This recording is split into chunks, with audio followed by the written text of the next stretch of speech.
মহাভারতে বলরামের গুরুত্বপূর্ণ ভূমিকা রয়েছে। তিনি বলদেব, বলভদ্র, হলায়ুধু নামে পরিচিত।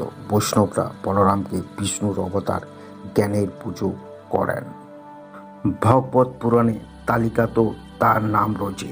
বিষ্ণুর শয্যাশয়ী রূপে শেষনাগের একটি রূপ বলে তাকে মনে করেন অনেক। কৃষ্ণের সৎমা রোহিণী গর্ভে জন্ম হয় বলরামের। তিনি ছিলেন আসলে কংস কারাগারের বন্ধু বাসুদেব ও দেবকীর সপ্তম গর্ভের সন্তান।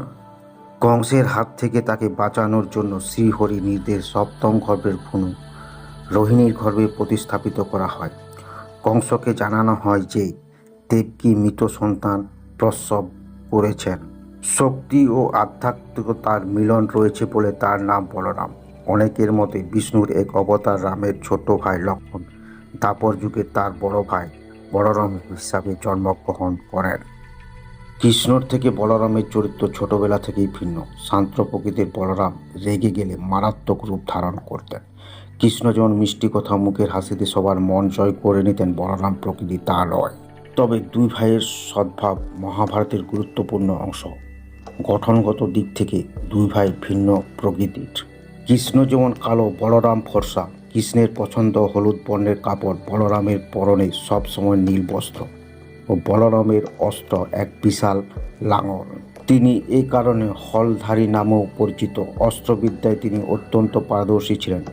ভীম এবং দুর্যোধন তার কাছের গদা চালনা শিখিয়েছিলেন। মহাভারতে কৃষ্ণ পাণ্ডবদের পছন্দ করলেও বলরাম কিন্তু কৌরবদের প্রতি দুর্বল ছিলেন। ভীমের তুলনায় দুর্যোধন ছিল তার প্রিয় ছাত্র। এমনকি নিজের বোন সুভদ্রার সঙ্গে দুর্যোধনের বিয়ে দিতে চেয়েছিলেন তিনি, কিন্তু কৃষ্ণ তা বানচাল করে অর্জুনের সঙ্গে সুভদ্রার বিয়ের ব্যবস্থা করেন।